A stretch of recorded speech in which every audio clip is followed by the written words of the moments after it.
instrução, aprendizado e cura. Parece que a cura é só na sala de passe, ou só na fisioterapia, ou mesmo só na palestra, ou só numa casa de oração. É muito interessante quando na codificação espírita Kardec nos revela que a Terra é um hospital. Dentro de um hospital, bom, tudo que acontece ali é terapêutico. E esse nosso hospital é excelente. Então a gente precisa entender os mecanismos terapêuticos que estão nele para a gente compreender, para a gente poder participar e apoiar. Quem já teve um hospital sabe que às vezes há doentes que são submetidos a uma certa situação constrangedora. Então vem a enfermeira e traz um copinho com comprimidos. E a pessoa depois vira meio monstruosa, assim, meio careteira. Dá o comprimido, a pessoa põe na boca, toma água e depois abre a boca. Põe a língua para fora. Fica aquele espetáculo bonito. Levanta a língua. Tem gente que tem enfermeiras no Recife. Levanta a língua. Aí fica aquele espetáculo ainda mais grotesco. Por que será que no hospital a gente às vezes é submetido a esse espetáculo? Por quê?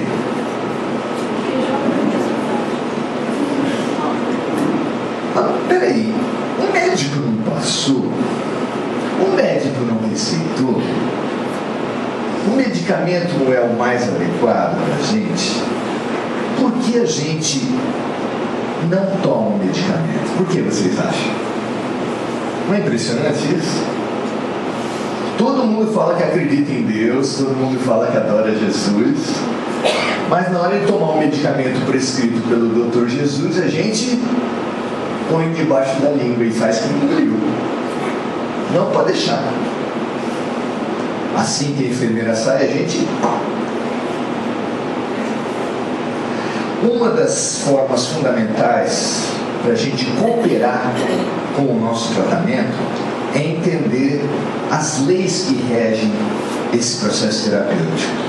Uma das principais delas é conhecida como a lei de ação e reação.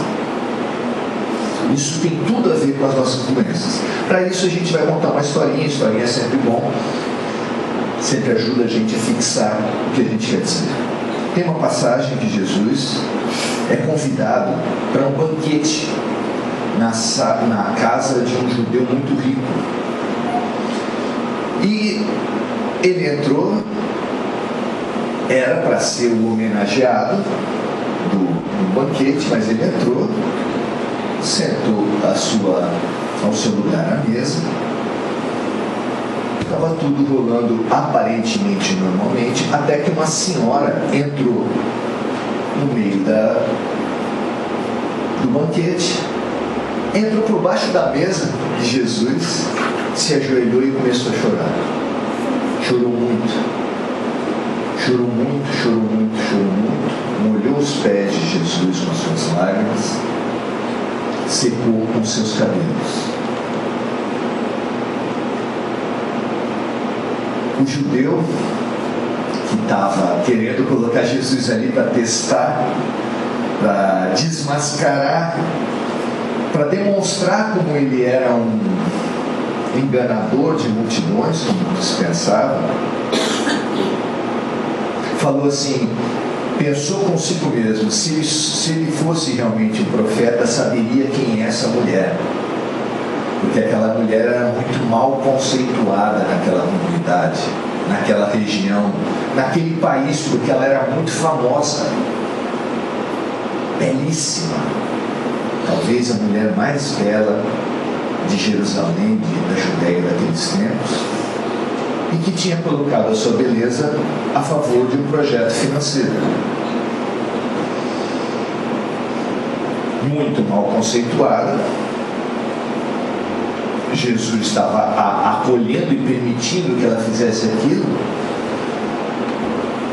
E o judeu pensando aquilo do mestre. E o mestre, percebendo os pensamentos, já aqui na terra, perguntou para ele assim: meu amigo, se um homem tem 2 devedores, um deve para ele 500 e o outro deve para ele 5, e ele perdoa os 2, qual dos 2 será mais grato? Aí o dono da festa, o dono da casa, falou assim: aquele a quem aquele que mais devia a ele, esse seria o mais grato. Ele falou: pois bem, eu entrei na sua casa, você não me deu a água que se oferece aos visitantes para lavar as mãos antes das refeições, você não mandou um empregado, não mandou um amigo seu fazer isso, pois essa mulher, ela veio e lavou os pés, os meus pés, com as suas lágrimas, e secou com os seus cabelos. Pois eu digo que todos os seus pecados estão perdoados. E aí é que o escândalo aumentou mesmo, porque como é que um homem pode querer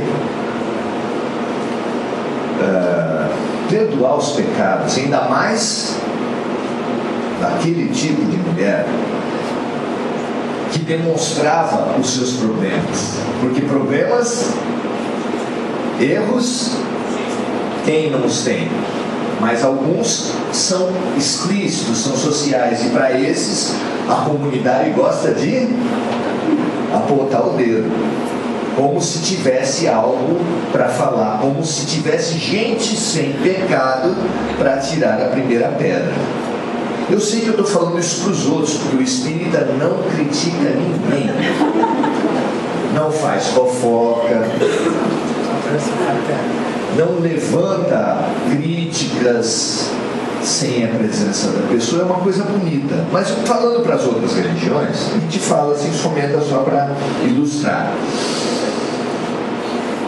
Conta o livro Boa Nova que essa senhora, Maria Madalena, quando mesmo após o falecimento do mestre, ficou, como todos os outros discípulos, meio que desarvorado. O que eu faço agora? Não é? Você imagina como ficaram os discípulos. Primeiro que o mestre teve aquele final de vida terrível, e quando fizeram isso para ele, os discípulos já pensaram: comigo vai ser pior. Então, medo, sem rumo, o que fazer? E ela, em Cafarnaum, queria subir a Jerusalém, e queria subir a Jerusalém com os discípulos, mas ninguém a aceitou na turma. Ninguém quis subir com ela. Ela ficou ainda mais perdida, mas dali a pouco um grupo de leprosos apareceu naquela comunidade, à beira do lago de Genezaré, indo para Jerusalém, que era um dos principais lugares que eram destinados aos leprosos, porque eles tinham um vale fora da cidade em que colocavam todos os leprosos ali, até que, por si só, pela própria doença, a situação se resolvesse naturalmente com o óbito. Ela acompanhou esse grupo de leprosos, foi até as cercanias de Jerusalém, e lá não entrou na cidade, mas entrou no vale e começou a fazer todo o trabalho com os leprosos ali. Ficou todo final de tarde, durante anos a fio, a palavra de Jesus, a Boa Nova, foi levada para aquela comunidade de excluídos, para aquela comunidade de segregados, de doentes, e ali muita luz se fez. Terminou esse processo com Maria Madalena também adquirindo a doença, e para quem, acho que todos nós temos essa informação, mas é uma doença que atinge especialmente a aparência das pessoas, é manchas escuras nas partes extremas, mas atinge particularmente a aparência das pessoas, de uma das mulheres mais belas da Judéia. O que isso quer dizer? Que lições que isso tem para a gente? Ação e reação. Nós, no Espiritismo, às vezes, lendo os romances, a gente lê com olhos da nossa cultura religiosa. E quando a gente lê que um pai, uma mãe, um médico, um farmacêutico, uma parteira, que praticaram muitos abortos em uma vida, a gente, em primeiro lugar, que acha que só mulher que pratica aborto, não é verdade? É uma coisa interessante. Ninguém fala assim, eu tenho um amigo que praticou um aborto. Quem já ouviu alguém falar isso? Tem um amigo que praticou um aborto. Sempre quem pratica é a mulher. Mesmo que tenha alguém que financie, alguém que estimule, alguém que queira se livrar da pensão. Então, a gente também fala mal na palestra. A gente precisa perceber o que acontece e como a gente segrega no próprio processo religioso, né? Aquela mulher adúltera foi pega em flagrante de adultério apresentada por Jesus para ser apedrejada. Uma mulher em flagrante de adultério, é a única mulher em flagrante de adultério que adulterou sozinha. É impressionante isso. Vocês conseguem conceber? Ela devia estar andando no shopping naquele tempo, tropeçou e adulterou. Então, uma prostituta também é muito assim. Ela é impura. A sociedade, os clientes, tudo bom, deixa pra lá. Então a gente precisa pensar nos problemas, pensar nas situações e pensar no que Deus, no que a vida traz pra gente. Porque toda criança que entende a sua lição, que entende a sua situação, aprende melhor, aprende mais rápido. Quando nós passamos por uma dor, mas achamos que estamos sendo injustiçados, a gente bloqueia o nosso cérebro e não aprende. Então é fundamental a gente avançar alguma coisa no sentido do aprendizado, do significado das nossas dores, senão a gente vai ser revoltado. Vocês se revoltam com as dores? Operação Lava Jato? Não? Prefeitos, vereadores, sogra, desemprego, doenças. E a gente com isso vai colocando colocando gasolina no incêndio, vai aumentando os problemas. Enquanto que quem compreende, quem entende o que está acontecendo, pode aceitar. E a aceitação é a chave do aprendizado. E o aprendizado é a condição para os problemas não se repetirem. Como na escola, só não repete quem aprende. Todo mundo que não aprende, repete. Então, aprender é fundamental para não repetir. Vocês estão querendo repetir os problemas na vida de vocês? Alguém aqui está afim? Não, eu queria repetir bastante. Então aprenda. Aprendamos com os nossos problemas. A gente, quando olha a lei de ação e reação, nos romances e tudo, a gente está vendo? É Deus punindo. Olha lá. Deus não mata, mas a chata lá, pegou na orelha. Então a pessoa numa encarnação abortou muito, na outra encarnação pode ter problemas de infertilidade. É Deus punindo, tá vendo?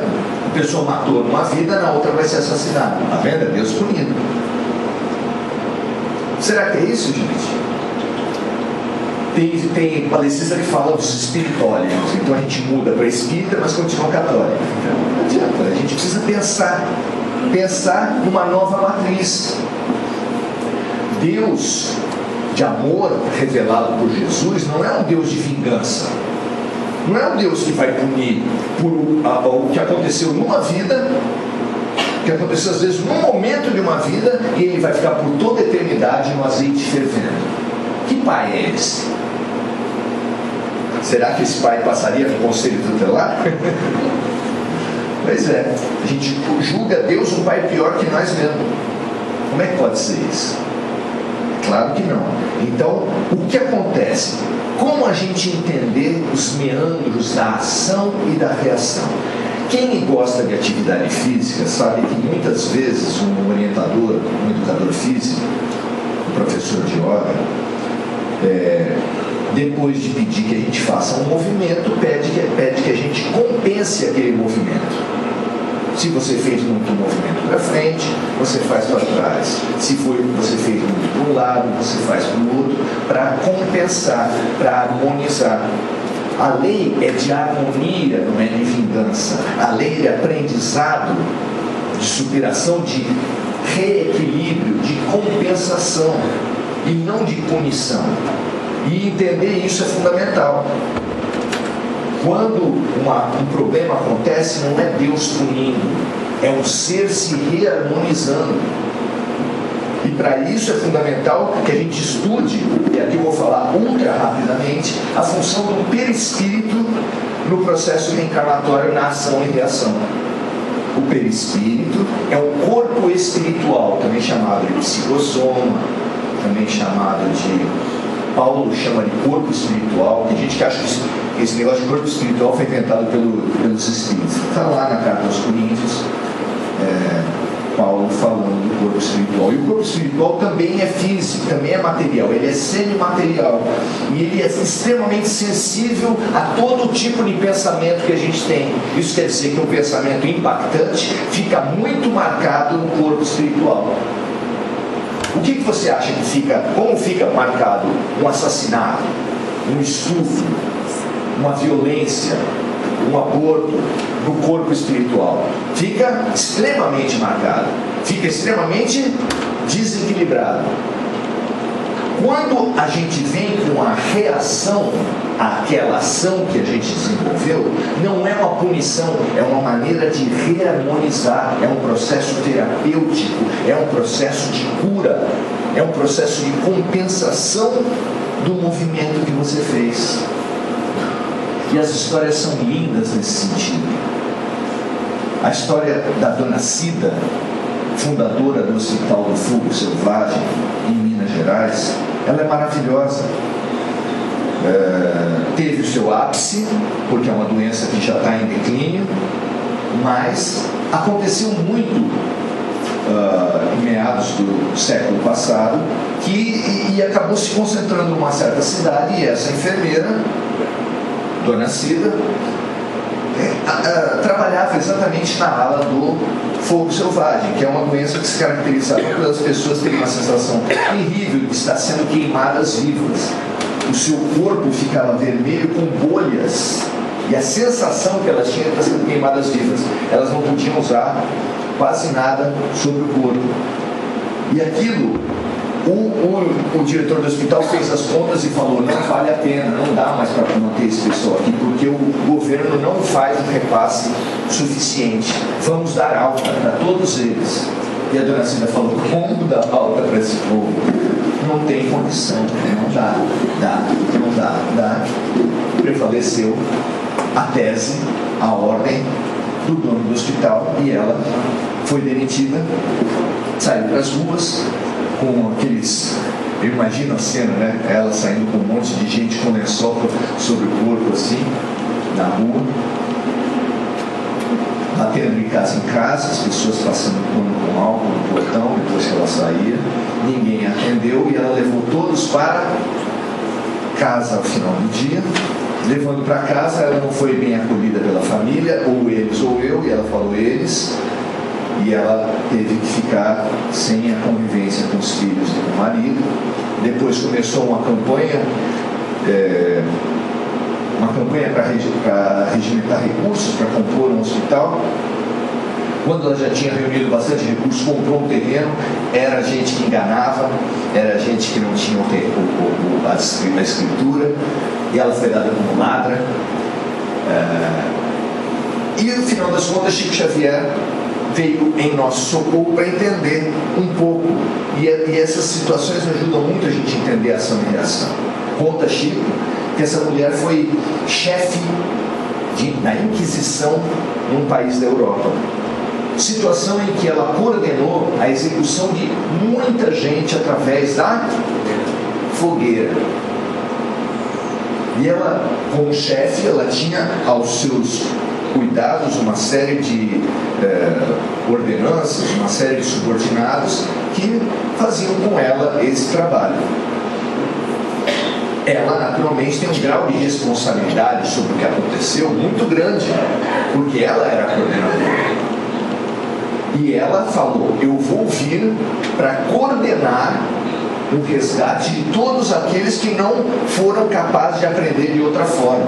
Porque entre os coordenados por ela, muitos já tinham aprendido por outras formas, mas alguns eram mais teimosos. E ela era eternamente responsável por aqueles que ela cativou.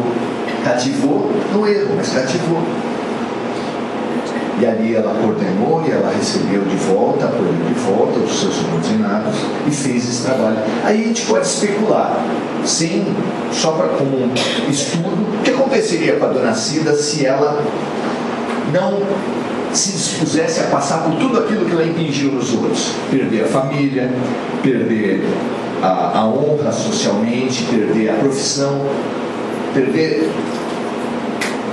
tudo que ela se dispôs a perder. O que aconteceria com ela? A gente não sabe. Não há como falar assim, foi isso, seria aquilo.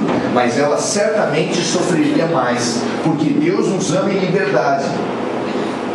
E aí, se você não opta pela fraternidade, por se dispor, por aceitar os seus sofrimentos, vem uma outra alternativa. E uma outra alternativa mais enfática. Não para punir mais, mas para chamar mais uma pessoa que se mostrou surda. Quem tem um deficiente auditivo dentro de casa sabe que de vez em quando você fala e a pessoa E aí você faz o quê? Fala mais alto. É punição? Não. É só uma maneira de se fazer ouvir.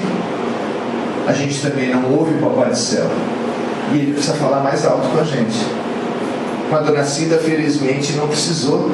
Ela aceitou o seu encargo. A gente não é capaz de dizer se ela fez 100% ou não da sua missão, mas ela fez uma parte e conseguiu, vamos dizer assim, resgatar em uma vida situações de pessoas com menos boa vontade poderia precisar de centenas de vidas. Centenas de vidas, ela resgatou em uma só. Imagina Madre Teresa de Calcutá, envolta por pessoas em péssimas condições nas periferias das cidades da Índia. Imagina Chico Xavier com 5 quadras de necessitados. Imagina Albert Schweitzer na África fazendo trabalho junto aos excluídos. E você imagina também a si mesmo. Porque nós também, cada um de nós também tem as suas situações.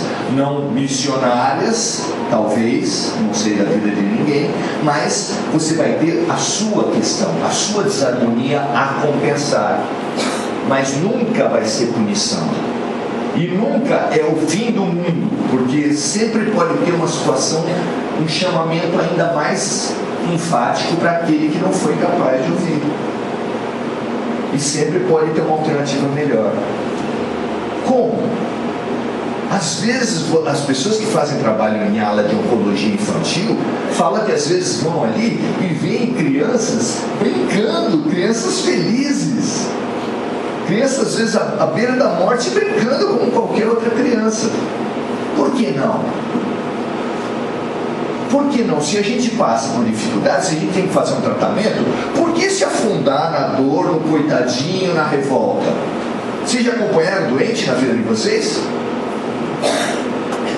É fácil acompanhar doente revoltado? Doente com pena de si mesmo? Que tipo de doente nós vamos ser? Eita! Porque cada doente que a gente cuida tem essa pergunta para mim, né? E eu? Como é que eu vou ser no final da vida? Ou no meio, às vezes vamos ser.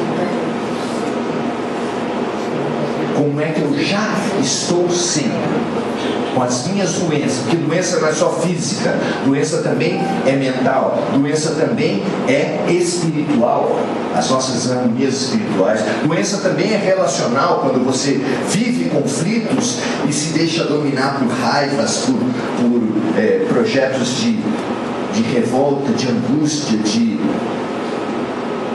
Como você tem vivido as suas doenças?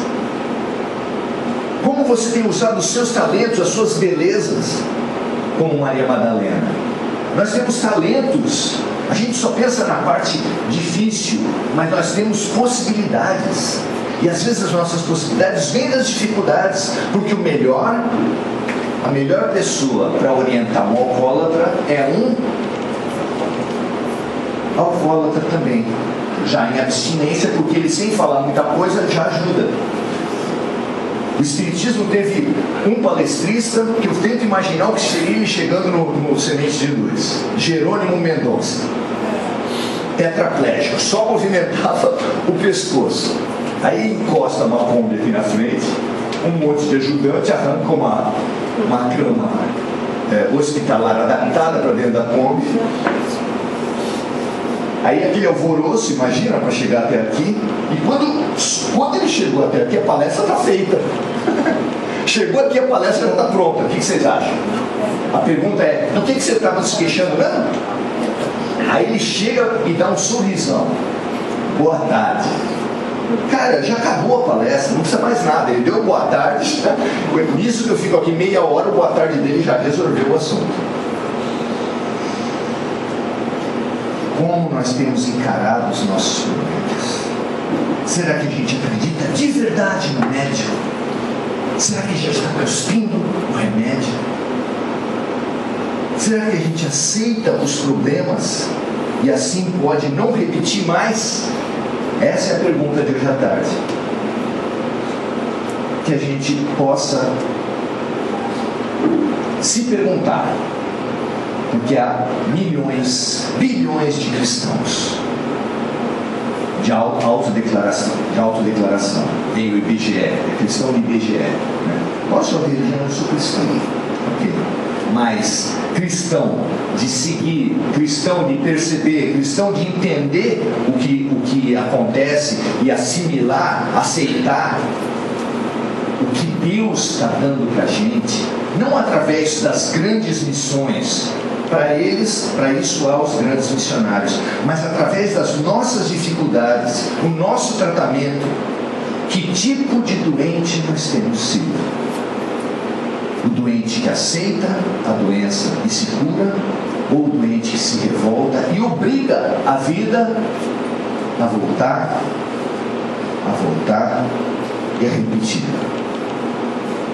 É essa a nossa decisão. É essa a nossa cura de verdade. Porque mesmo Jesus, quando nos curava, ele falava: a tua fé te salvou. Jesus, sem a nossa cooperação, o sublime médico das almas, sem nosso entendimento, ele ia até o alívio apenas, como vocês hoje também receberam um alívio na sala de paz e recebem um alívio no tratamento que vocês estão recebendo agora. Porque agora, todos nós